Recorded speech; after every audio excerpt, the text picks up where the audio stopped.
Contre l'AS Monaco.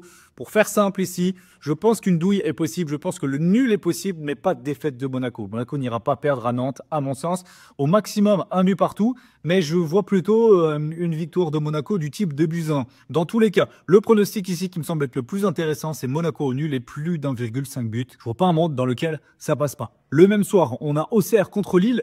Là aussi, on a un déplacement dangereux pour les Lillois, tout comme Monaco. C'est pas des matchs si évidents que ça, mais je vois pas non plus Lille perdre. Je vois d'autres surprises dans le week-end, mais pas ce vendredi soir. Pour moi, Lille ne perdra pas à Auxerre. Je vais prendre exactement le même pronostic. Je vais prendre une double chance aussi, Lille ou nul, mais le moins de 4,5 buts cette fois-ci. On sait qu'Auxerre a une tendance à défendre assez bas et à procéder en contre. Je pense que Lille ne se fera pas avoir et est capable de gérer, maîtriser la possession. Bref, Lille ou nul et moins de 4-5 buts ici, ça passe tranquille. Brest, Lyon, j'ai envie de tenter la surprise ici et de prendre la victoire de Brest en sec. C'est une très très belle cote.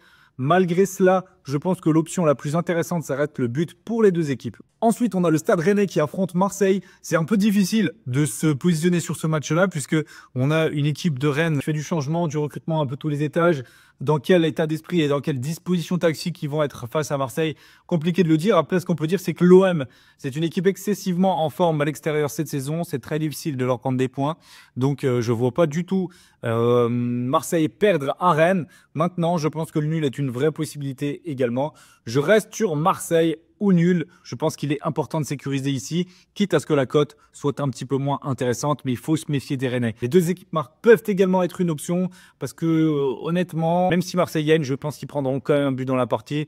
Mon score crée aux alentours d'un 2-1, quelque chose comme ça. On enchaîne dimanche avec Le Havre contre Lens. Lens, c'est un petit peu comme Rennes.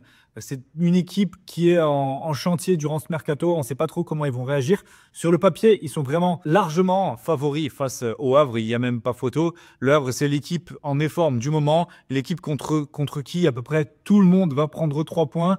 Mais il faut quand même rester méfiant parce que c'est un peu le chantier à Lens et que Le Havre pourrait tirer son épingle du jeu pour faire un résultat ici. Donc ce sera un no-bet sur Le Havre-Lens ou alors ce sera du buteur dans mon canal Telegram. Il faudra y être évidemment pour ne pas rater les pronostics. Ensuite, à 17h15, on a Montpellier contre Angers. Je pense que c'est le moment là pour Montpellier de prendre 3 points. Alors évidemment, rien de safe. Ça reste le MHSC cette saison. Une équipe presque en dessous de tout, j'ai envie de dire. Lanterne rouge de Ligue 1, 9 points seulement. Et voilà, c'est un peu le match de la dernière chance face à Angers. Et je pense que le score est prenable. On a vu une équipe de Montpellier la semaine dernière qui a fait un très bon match contre Lyon. Ils n'ont pas été payés. Est-ce que cette fois, ils vont l'être? Ça peut être vraiment une victoire du type 3-1, une victoire un peu libératrice comme ils en ont déjà eu une lors de la première partie de saison. Je miserais bien là-dessus, peut-être aller chercher une grosse cote avec Montpellier gagne par au moins 2 buts d'écart. Montpellier est plus de 2,5, 3,5 buts.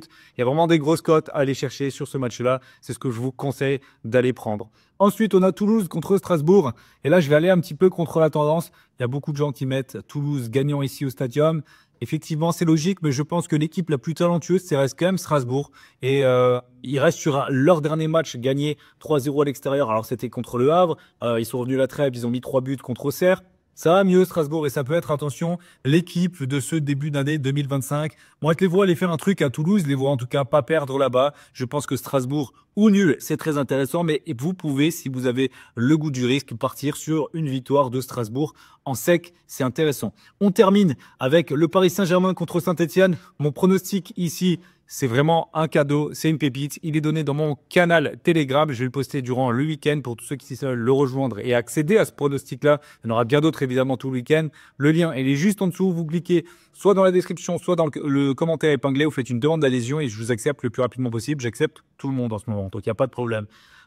Sinon, en termes de scénario de match, je pense que le Paris Saint-Germain est bien supérieur à Saint-Etienne, qui vont s'imposer relativement facilement par plusieurs buts d'écart. On le sait, en Ligue 1, il n'y a pas vraiment match pour le Paris Saint-Germain. Quand ils mettent l'intensité, quand ils ont un minimum de réussite, ils roulent sur leur adversaire. Saint-Etienne reste sur une très belle victoire la semaine dernière, 3-1, mais c'était contre un Reims en dessous de tout. Et je ne pense pas qu'il y a une dynamique qui puisse s'enclencher lorsque tu te déballes au Parc des Princes. Dans ces conditions, si Paris met l'accélérateur et si Paris joue sérieusement, ils marqueront 3, 4 buts, voire même peut-être plus dans la partie. Parce que le gros problème de Saint-Etienne à l'extérieur, c'est qu'ils ont une défense qui prend très régulièrement des cartons, des 3, 4, 5, 6, jusqu'à beaucoup plus que ça, même contre le l'OGC Nice. Bref, à tout moment, la défense craque encore. Après, voilà, on a eu un changement de coach. C'est peut-être ça aussi qui va marquer vraiment une rupture et qui va pouvoir proposer quelque chose de différent défensivement dans les matchs à l'extérieur. Ce sera intéressant de le voir à l'œuvre dimanche soir 21 h. En tout cas, je pense qu'il y a vraiment un cadeau à prendre sur ce match en termes de pronostics. Voilà, merci à tous d'avoir visionné la vidéo. J'espère qu'elle vous aura plu. Si c'est le cas, n'oubliez vraiment pas de liker, de commenter, de vous abonner si vous êtes encore là sur la vidéo à cet instant. Merci à vous pour le visionnage et on se retrouve très vite sur les différents réseaux sociaux et sur YouTube pour de prochaines vidéos. Ciao, ciao.